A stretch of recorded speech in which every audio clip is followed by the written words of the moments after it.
The Robinsons had always been practical people, sensible careers, sensible cars, sensible investments. But when it came to their 15th wedding anniversary, Mark Robinson decided that 15 years of sensible deserved something special.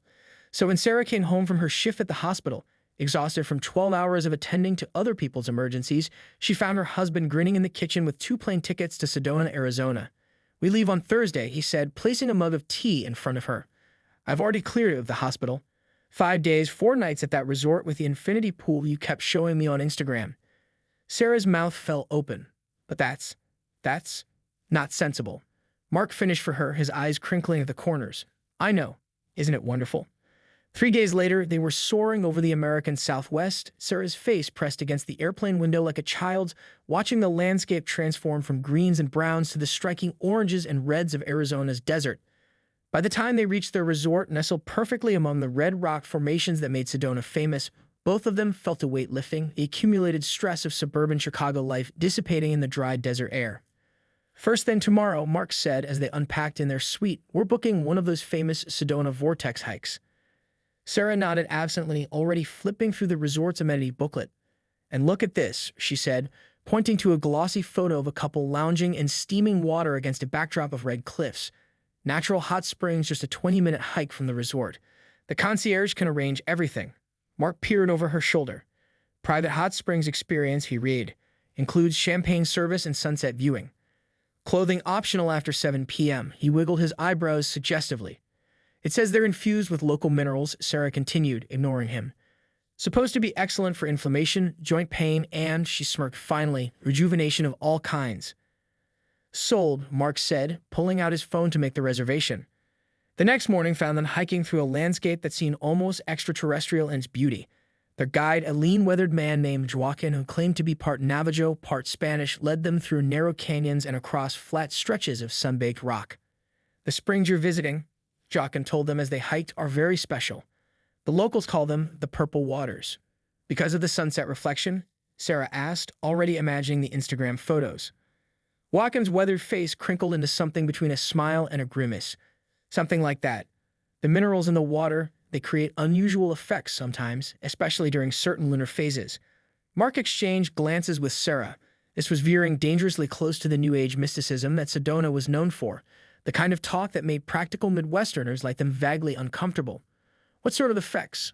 Mark asked, mainly to be polite. Joaquin stopped walking and turned to face them, his expression serious. "Let's just say the waters have been known to reveal things." "Reveal things," Sarah repeated flatly. "About people. About relationships." Joaquin shrugged. "The indigenous people believe the springs could show you your true nature. Who you really are beneath all the—" He waved his hand dismissively. "Modern nonsense." Mark chuckled nervously. "Well, we've been married 15 years. I don't think there's much left to reveal." Joaquin resumed walking, calling back over his shoulder. "That's what everyone says." Then, almost too quietly to hear, "Until the water turns purple." By late afternoon, they reached a secluded grotto where steaming water bubbled up from the ground into a series of 3 natural pools, each cascading into the next and the lowest, offering a spectacular view of Sedona's red rocks. A resort employee had preceded them, setting up a small canopy with plush towels, robes, and an ice bucket containing champagne. "I'll return for you at sunset," Joaquin said, already turning to leave. At the edge of the grotto, he paused. "One more thing. If the water changes color, any color, don't panic. It's perfectly normal." Before either Robinson could ask what exactly he meant by that, Joaquin was gone, leaving them alone with the bubbling springs and the growing sense that their sensible anniversary getaway was about to become something quite different. "Well, that wasn't weird at all," Mark said, trying to lighten the mood as he popped the champagne. The cork sailed over the edge of the grotto, disappearing into the scrubby vegetation below. Sarah dipped her fingers into the top pool, swirling them through the clear water. "It's perfectly warm," she said, deliberately ignoring Joaquin's parting comment. "Not too hot, not too cool. If the water changes color, don't panic." Mark mimicked their guide's grave tone, handing Sarah a plastic flute of champagne. "These Sedona types really lean into the mystical stuff, don't they? Good for tourism, I guess." Sarah took a long sip of champagne, feeling the bubbles tickle her nose. "You know what? I don't care if it turns rainbow-colored.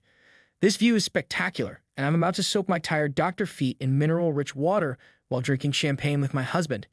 She kicked off her hiking boots and dipped her toes in the water, sighing with pleasure. "This is already the best anniversary ever." Mark smiled, but something in his expression seemed forced. He'd been doing that a lot lately, smiling without his eyes fully participating. Sarah had noticed but hadn't mentioned it. That was their way. Noticing things, filing them away, focusing on the positive. 15 years of peaceful, if occasionally distant, coexistence. They stripped down to their swimsuits and lowered themselves into the middle pool, which was deep enough to sit with the water reaching their shoulders. The sun had begun its descent behind the red rocks, painting the sky in dramatic oranges and pinks. Steam rose around them, creating a dreamy, otherworldly atmosphere. "Remember our honeymoon?" Sarah asked, leaning her head back against the smooth stone edge. "That ridiculously tiny hot tub in that cabin in Vermont?" Mark laughed, a genuine one this time. "The one where if one of us moved, half the water sloshed onto the floor. God, we were so broke." "But happy," Sarah added, studying her husband's face. "We were really happy then." The statement hung between them, uncomfortably ambiguous. Were they not happy now? Neither seemed willing to clarify. Mark cleared his throat. "Speaking of then versus now, have you given any more thought to what we talked about last month? About me cutting back at work, maybe taking that teaching position?" Sarah stiffened slightly. "Can we not do this right now? We're on vacation." "That's exactly why we should talk about it." Mark persisted gently. "No distractions, no work emergencies pulling you away mid-conversation." Sarah let out a long breath. "I just don't see how we can afford for you to take a 50% pay cut. Not with the mortgage and my student loans and," she gestured vaguely, "everything." "We could downsize," Mark suggested, "not for the first time. Get something smaller, maybe closer to the university. Leave the house we spent 15 years turning into a home." Sarah's voice had an edge to it now. "The house where we plan to raise children?" The moment she said it, she regretted it. This was forbidden territory, the conversational equivalent of a minefield. Mark's face shuddered closed. "That's not fair," he said quietly. "I know. I'm sorry." She meant it, but the words came out sounding perfunctory. Another old pattern. Apologize, move on, don't dig deeper. They fell into silence, watching the sunset intensify. The champagne bottle was half empty now, and the water lapped gently around their shoulders, soothing despite the tension between them. It was Mark who noticed it first. "Is it my imagination, or is the water getting milky?" he asked, peering down through the steam. Sarah followed his gaze. The previously clear water did seem to be developing a cloudy quality, like someone had added a drop of milk that was slowly dispersing. "It's probably just minerals shifting with the temperature change," she said, though she wasn't entirely convinced. Remember what Jochen said. As if summoned by the mention of his name, a strange quality began pervading the air, a subtle scent like lavender mixed with something earthier. The milky quality in the water intensified, and now there was definitely a hint of color to it. A pale violet tinge, barely perceptible in the fading light. "Mark," Sarah whispered, "it's turning purple." Mark stared at the water, transfixed. "It's just some kind of mineral reaction," he said, but his voice lacked conviction. "Or maybe some kind of algae that activates at sunset. There's got to be a scientific explanation." But science seemed increasingly distant as the purple hue deepened, tendrils of violet swirling around their bodies like living things. The color was oddly beautiful, reminiscent of twilight skies or deep bruises, and it was getting darker by the second. Sarah felt a peculiar tingling sensation on her skin, not unpleasant but distinctly unusual. "Do you feel that?" she asked, her voice hushed. Mark nodded, his expression dazed. "It's like I can't explain it. Like the water is somehow inside my head." That was exactly it, Sarah realized.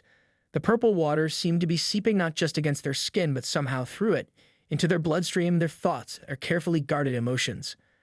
"I think we should get out," she said suddenly, alarmed by the intensity of the sensation. But when she tried to move, she found she couldn't. Not because of any physical restraint, but because a profound heaviness had settled into her limbs. A languor that wasn't entirely unpleasant, but was absolutely impossible to fight. "I can't," Mark started to say, apparently experiencing the same phenomenon. "Don't panic," Sarah whispered, echoing Joachen's instruction even as her heart raced. "It's perfectly normal, remember?" The purple water was up to their necks now, thicker somehow, more velvety in texture. The scent of lavender had intensified, and with it came a strange clarity of thought that cut through Sarah's fear. Suddenly, with crystal clarity, she knew exactly why Mark's smiles had been forced lately. She could feel his quiet desperation, his sense of a life half-lived, a potential squandered in pursuit of sensible choices. 15 years of practical decisions had built them a comfortable life, but had slowly drained the color from his world. And Mark, looking at his wife through the purple haze, was experiencing a similar revelation. He could sense her fear, not of the strange phenomenon they were experiencing, but of change, of disruption to the carefully constructed safety she built around herself after the devastating losses they'd endured years ago. They stare at each other across the purple water, seeing each other, truly seeing, for what felt like the first time in years. Their defenses stripped away by whatever strange alchemy was at work in these ancient springs. And that's when the visions began. The first vision hit Sarah like a physical blow. One moment she was in the purple-tinged hot spring, and the next she was standing in their Chicago kitchen. But not their kitchen as it existed now. This was their kitchen as it might have been. Crayon drawings adorned the refrigerator door. A booster seat was attached to one of the dining chairs. Cheerios were scattered across the counter, and a small purple backpack had been abandoned on the floor, the warm, chaotic evidence of the family they planned but never had. In this vision, she watched herself, an alternate Sarah, rush into the kitchen, hair piled messily on top of her head, scrubs wrinkled from a long shift.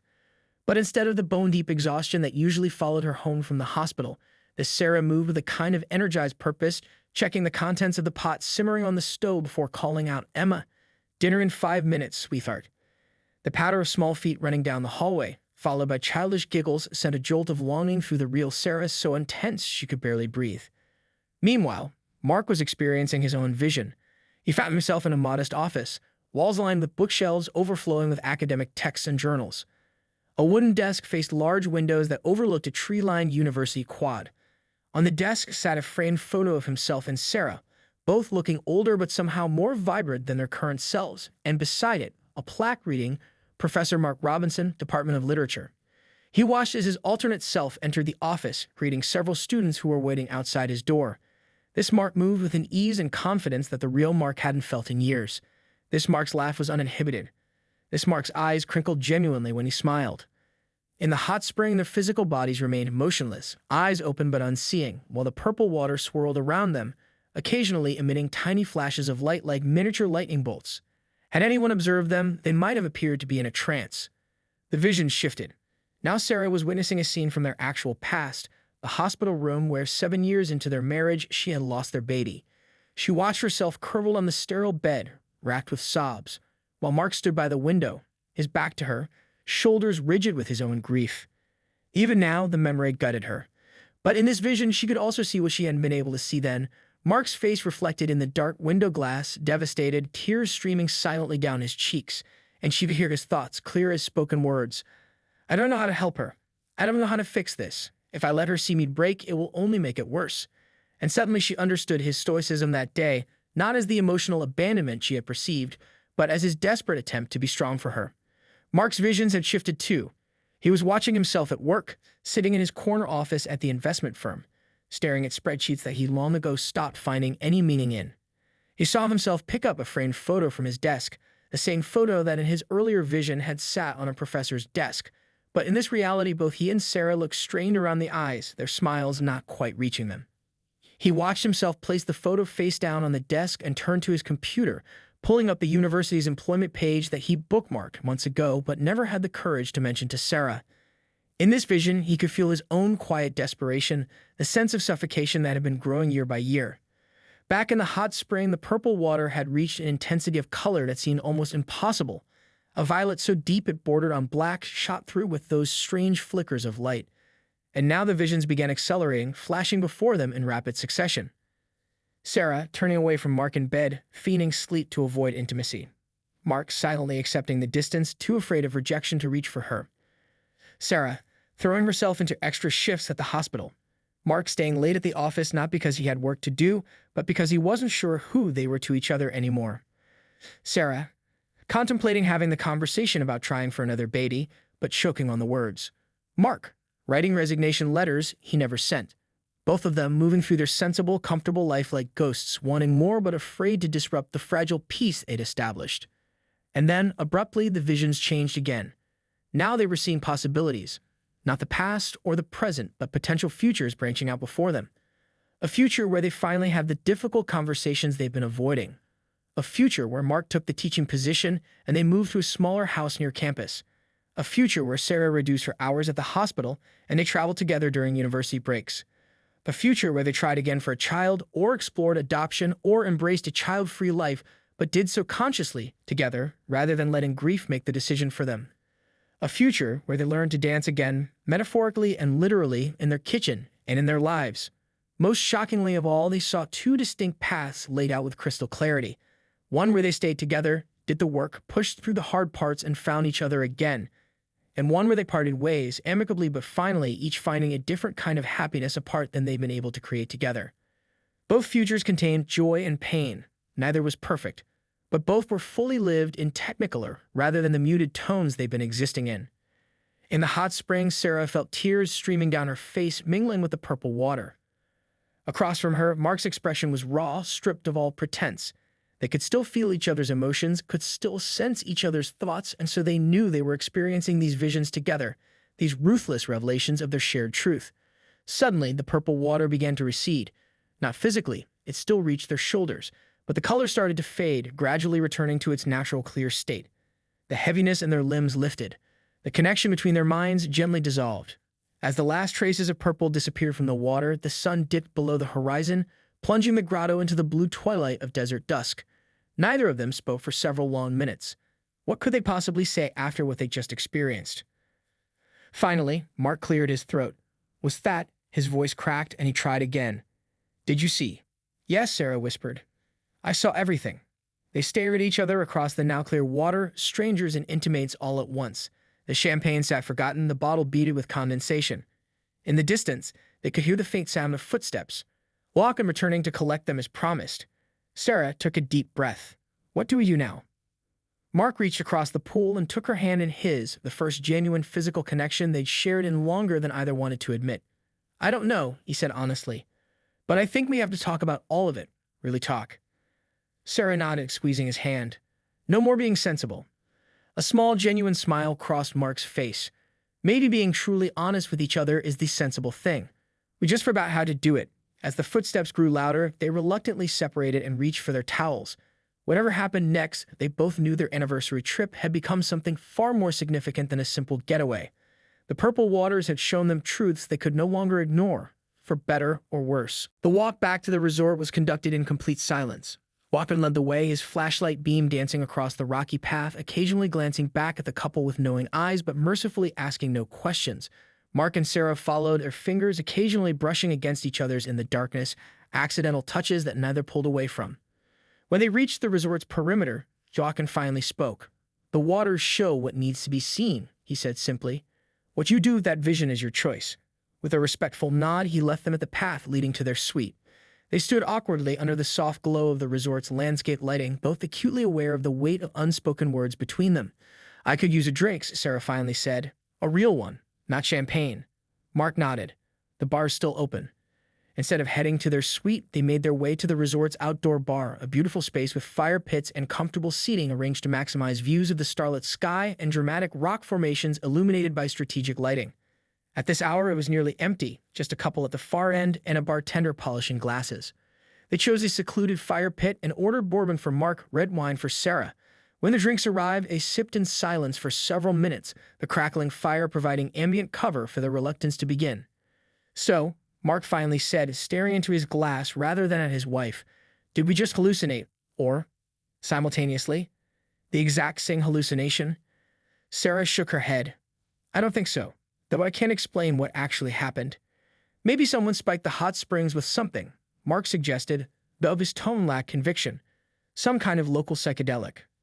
Sarah considered this. Even if they did, it doesn't change what we saw, what we felt. She took a fortifying sip of wine.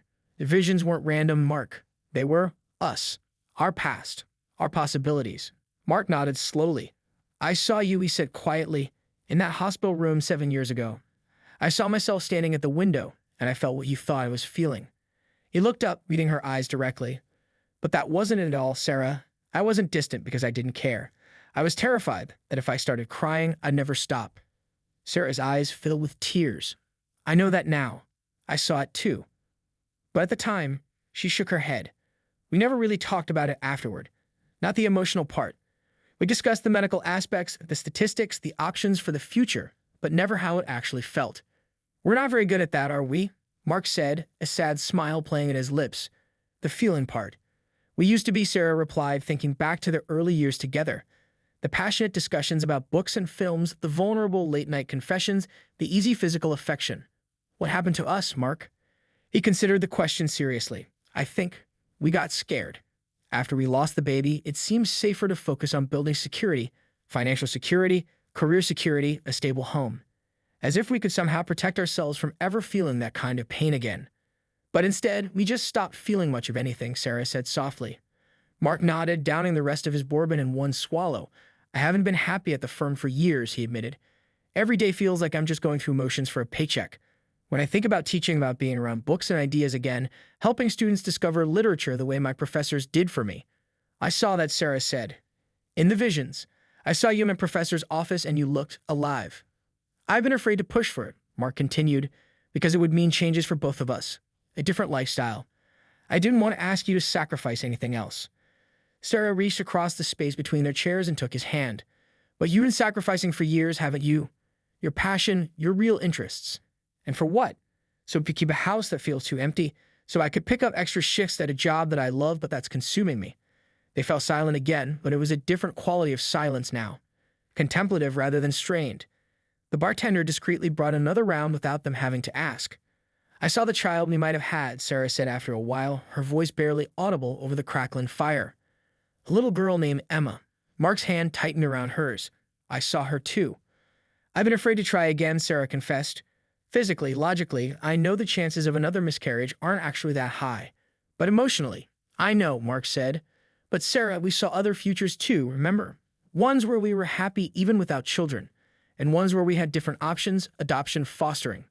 The point is, we stopped choosing our life, Sarah said, sudden clarity in her voice. We've just been drifting. Making the safe choices. The expected ones. The sensible ones, Mark added wryly, echoing their earlier conversations. Sarah laughed, a small but genuine sound. And look where that got us, drugged by magical purple hot springs in the middle of nowhere. Mark laughed too, and for a moment they were simply themselves again. Two people who had once found such joy in each other's company that they'd promised to spend their lives together. I think we need to make some changes, Sarah said, her expression growing serious again. Real ones. And I think we need to decide if we're going to make them together, or... She hesitated, remembering the branch in their possible futures that had shown them parting ways. Together, Mark said firmly. If that's what you want too. The vision showed us both paths, but I know which one I'd choose. Even if it means difficult conversations, even if it means really feeling everything, not just the good parts. Sarah challenged. Especially then, Mark said. He hesitated, then added, I've missed you, Sarah. The real you. Not just the person who lives in our house and sleeps in our bed and makes sensible decisions with me, but you, the woman who used to read poetry aloud on Sunday mornings and who once convinced me to go skinny dipping in Lake Michigan at midnight. Sarah felt a blush rise to her cheeks. That was a long time ago. It doesn't have to be only in the past, Mark said. He stood suddenly, extending his hand to her. Come with me. Where are we going? She asked, allowing him to pull her to her feet. Back to our suite, he said, a mischievous glint in his eye that she hadn't seen in years. To pack a few things. Pack? Why? We just got here yesterday.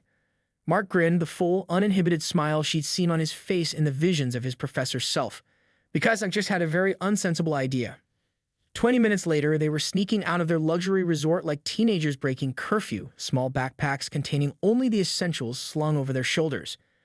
Mark had the keys to the rental car in one hand and a hastily purchased map in the other. This is crazy, Sarah whispered as they crept past the front desk, where the night manager was dozing. We've already paid for 4 more nights here. Exactly, Mark said. The oldest would never leave. Too practical, too concerned about wasting money. But the oldest needs a shakeup. Once in the car, Mark spread out the map on the dashboard. There, he said, pointing to a spot about 3 hours' drive north, the Grand Canyon.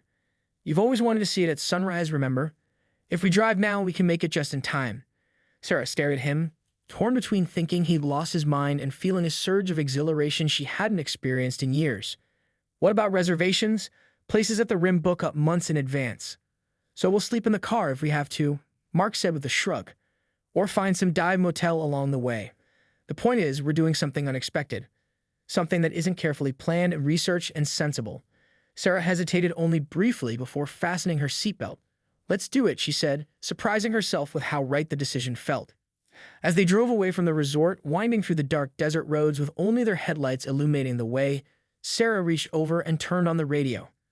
An old song they had loved during their college years filled the car, and without thinking, she began to sing along.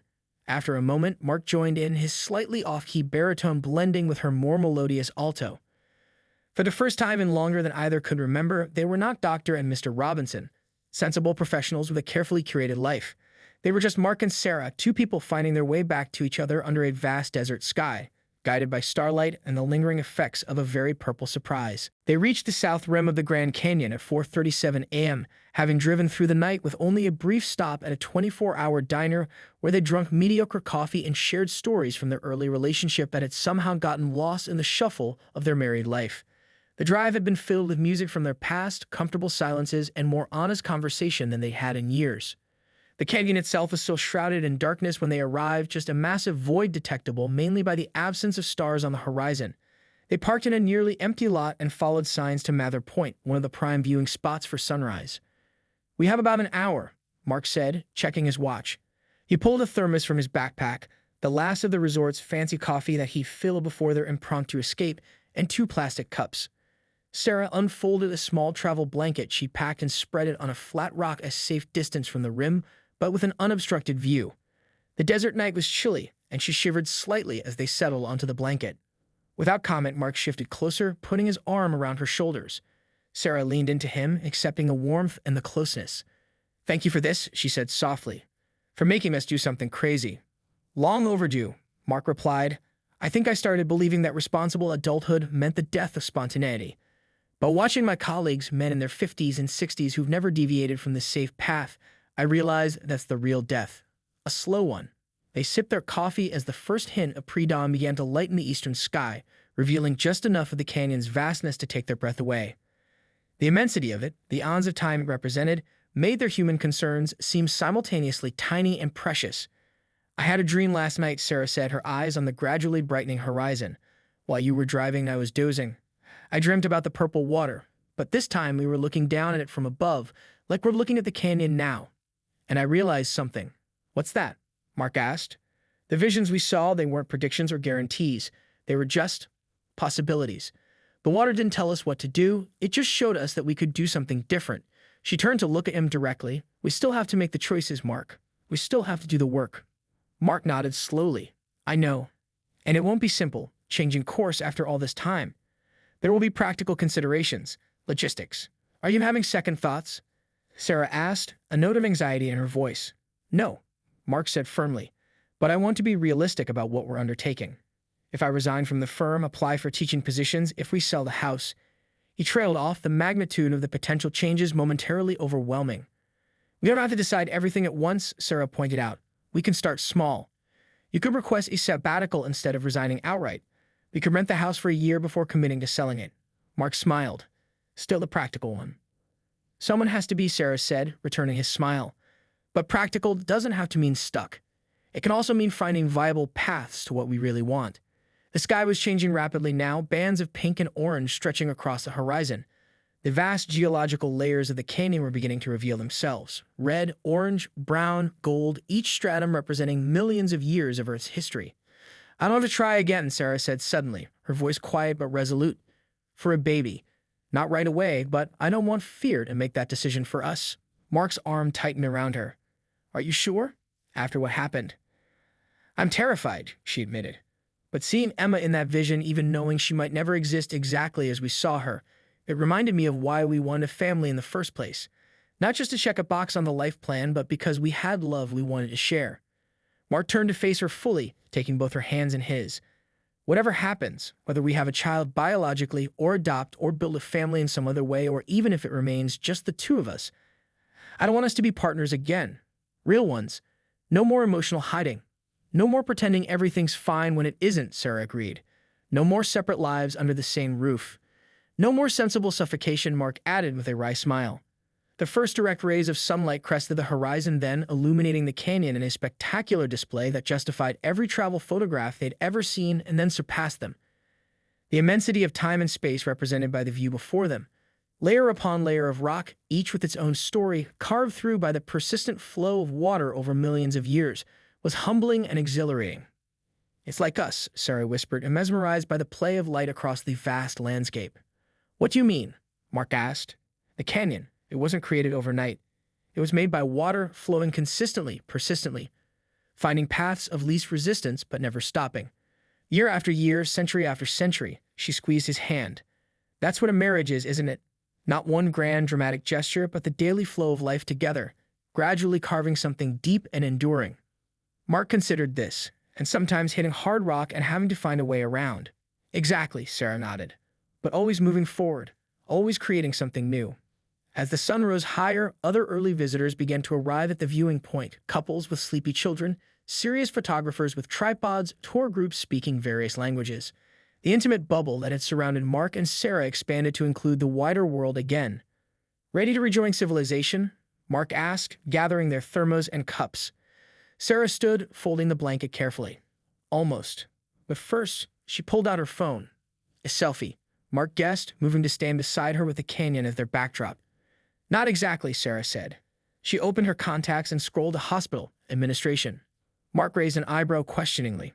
I'm requesting next week off too, Sarah explained. My first voluntary vacation extension.